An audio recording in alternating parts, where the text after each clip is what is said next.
This video is sponsored by Squarespace. He's crashed into Max Verstappen in Vegas, copped a 5-second penalty that drops him from P4 12 points to P8 behind Lewis just 4, 8 points lost. He hit a wall in the last lap of the Singapore Grand Prix, chasing down Carlos and Lando, dropping him from a sure thing P3 podium, 15 points, to a DNF, 15 lost. And he hit a wall on his own, lap 12 of the Canadian Grand Prix, running P4 at the time, on course for a solid 12 points, but instead he had to recover through the field to P8 before the car broke down, possibly a DNF linked to the original wall contact. We'll call that 8 points lost. Then there's all the incidents with his teammate. Of course, it takes two to tango. Lewis was firmly at fault in Qatar, but in Spain, George was the one who ultimately drove Lewis off the track. And in Spa, it was George's lock-up into turn 1 and subsequent loss of time that meant he absolutely ruined Lewis's lap. Yes, George has been plagued with his fair share of technical issues, overheating in Sao Paulo, a full-blown engine fire in Australia. But George said it himself post-race after Vegas, "I'm just a bit lost for words right now. It's really been a frustrating season." He's a difficult one to analyse. His peaks have been as extreme as his troughs. George Russell, is he making too many mistakes? Let's talk about it. Now, of those high profile and most egregious errors this season from George, none of them happened in the first 6 races of the season. He actually would have got points every single race in those first 6, including the Baku sprint, if it wasn't for that engine fire in Australia. And then the 7th race in Spain, yes, he did kind of push Lewis off in practice, but at the end of the day, they still converted a 2-3 podium, so no harm done really. It was from round 8 Canada until the summer break where that dip in form really started to manifest. Lewis and the other Mercedes picked up 60 points from rounds 8 to 12, with a couple of P3 podiums and a couple of P4s. George, on the other hand, picked up just 34, the highlight being his P5 at Silverstone. For this period of time, Lewis was simply driving better than George on the Sundays. Now, after the summer break, George felt like he came back a bit stronger. A fine P3 qualifying performance in Zandvoort.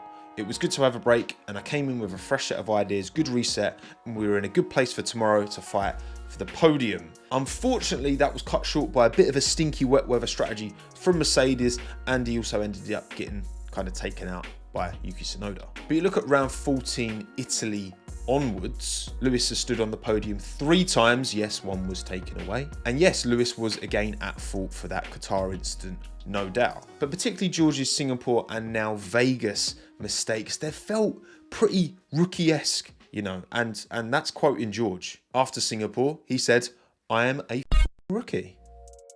We've not had a look at George Russell's website before, actually. He's got a decent little one. I'm not sure why he's got the 63 instead of the GR version. He's got his own online home. Maybe you want one as well. Well, thanks to today's video sponsor, Squarespace. It's an absolute piece of cake to put together your very own beautiful blog, portfolio, online e-commerce store. Whatever you want, Squarespace can help you out. With thousands of beautiful drag and drop templates, you don't need an ounce of coding knowledge. If you are interested in Squarespace, you can give it a go completely free of charge. It's only when you want to publish your website live to the world that you have to actually pay anything. And when that time inevitably comes around, because of course it will, because your website's going to look incredible, head to squarespace.com/TommoF1 to get 10% off your first website or domain.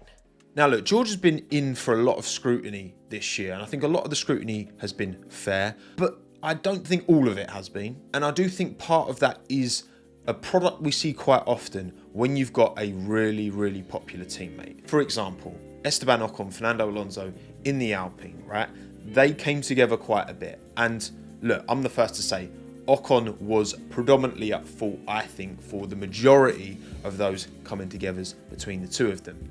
However, a small minority of the scrutiny that he would get was bang out of order, way over the line. Unfortunately, I've seen a bit of that with George. Lewis and Fernando have 2 of the biggest fan bases in the sport's history. Again, in both instances, I think the younger driver, Esteban and George, have been more at fault. But let's not be disproportionate with this. Criticism is fair, but there is a line. And this isn't isolated to F1, by the way, either. I mean, just ask Callum Ilott, right? He got some nasty stuff from a small, nasty portion of Colapinto, his teammates' fan base. And also, I do absolutely expect one comment to be like, "Oh, Tommo, you're making this video, you're feeding the hate."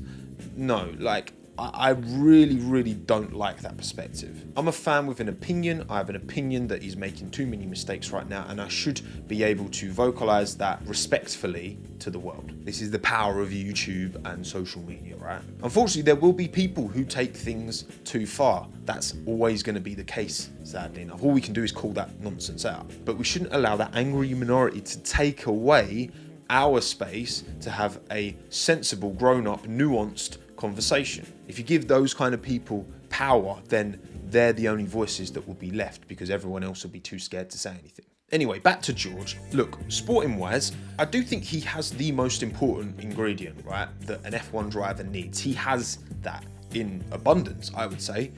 Pace, ultimate fastest lap pace. He has that. It's the consistency, it's the tyre management, it's managing yourself within the team, managing your emotions. It's all these other things that have to come together to create the optimum F1 driver. You know, Max Verstappen was very crash happy in his early F1 days. Charles Leclerc was very crash happy. I mean, that first season at Sauber, yes, he did some amazing work, but he also had his fair share of spins and shunts. And okay, maybe Charles still does, but that's besides the point. Actually, there was a really good quote from old Mattia Binotto that I thought was quite relevant somewhat here. I would prefer to have good performance and try and fix reliability rather than vice versa.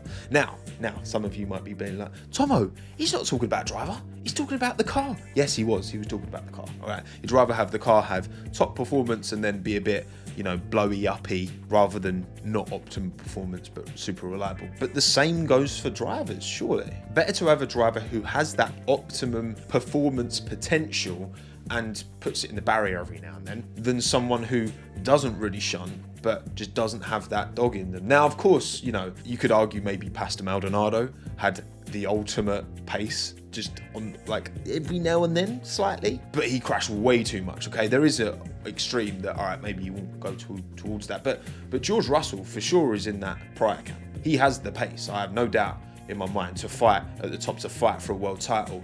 He just doesn't have the complete package to fight for a world title. Let's just remind ourselves of just how quick this guy is, right?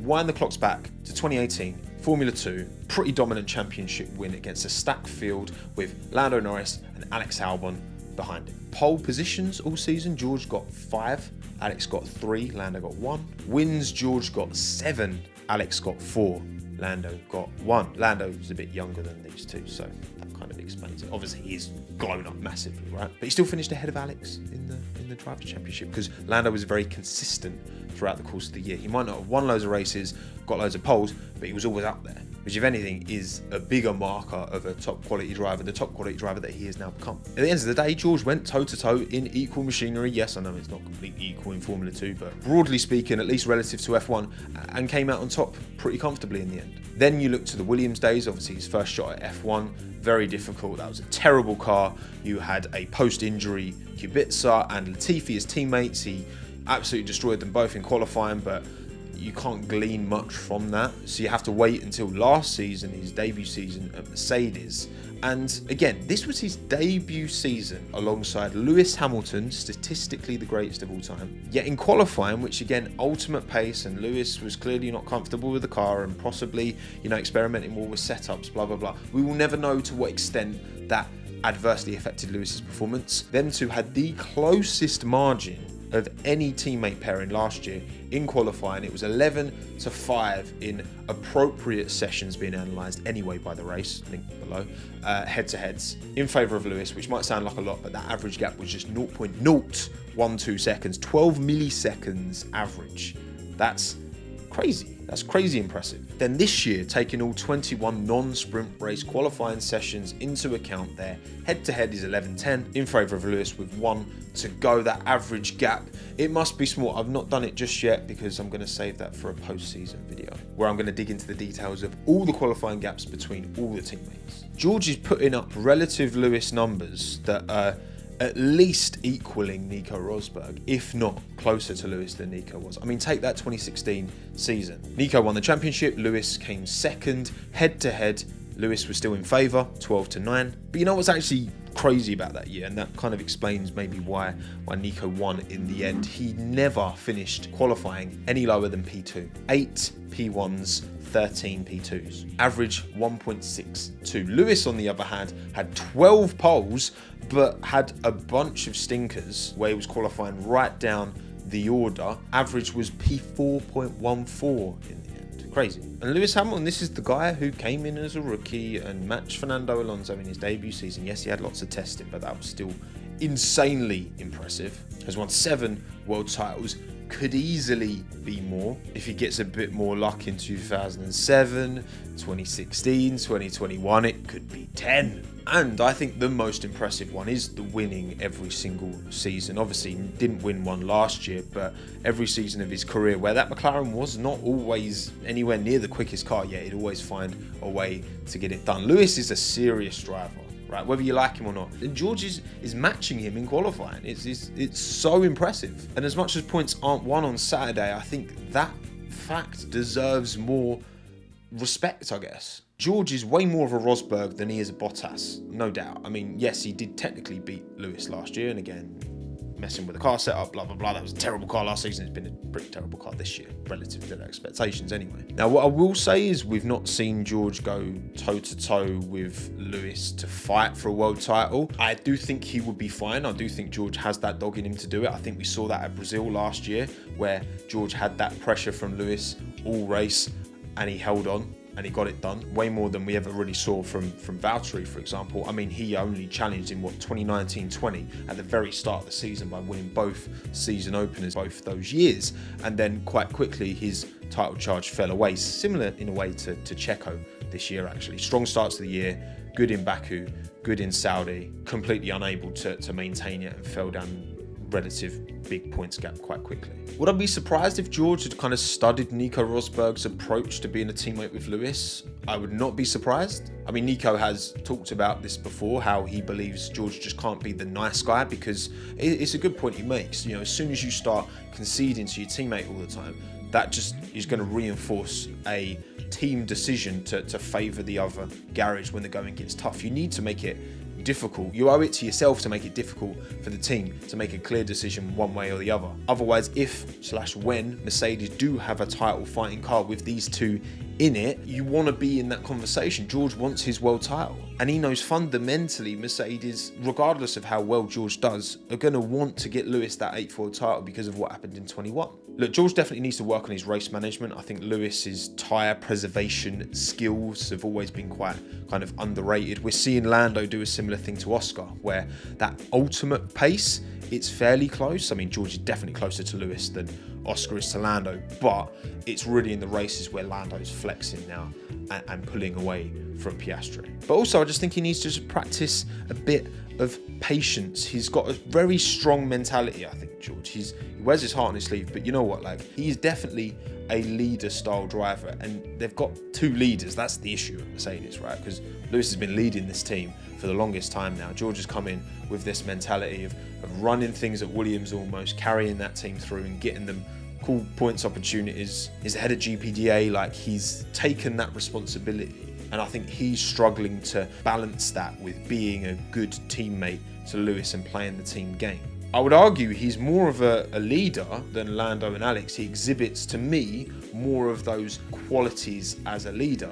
The difference is that Lando and Alex are clear number ones at their teams. I actually think George's situation is a bit more comparable to Carlos Sainz's situation at Ferrari. You come in alongside this kind of established, well-loved driver within that team in Charles Leclerc and in Lewis Hamilton at Mercedes. And Carlos has had to find a way of putting himself up there and getting closer. You know what? I think Carlos is doing an underrated job of bringing out good qualifying one-lap performance relative to Charles Leclerc. He's not as quick as Charles over a lap, whereas I think George possibly is as quick as Lewis over a lap. We're certainly seeing the evidence to prove that is the case. But Carlos has managed that really well. He still kind of stands up and makes his calls on the radio when he feels like he needs to, which is very much what George tries to do as well. And typically, for Carlos, it does work in his favour. At the end of the day, Carlos is not making the same type of mistakes that George is, right? The same level of almost unforced errors as consistently as it feels like George is. And even when he is fighting with his teammate in Monza, for example,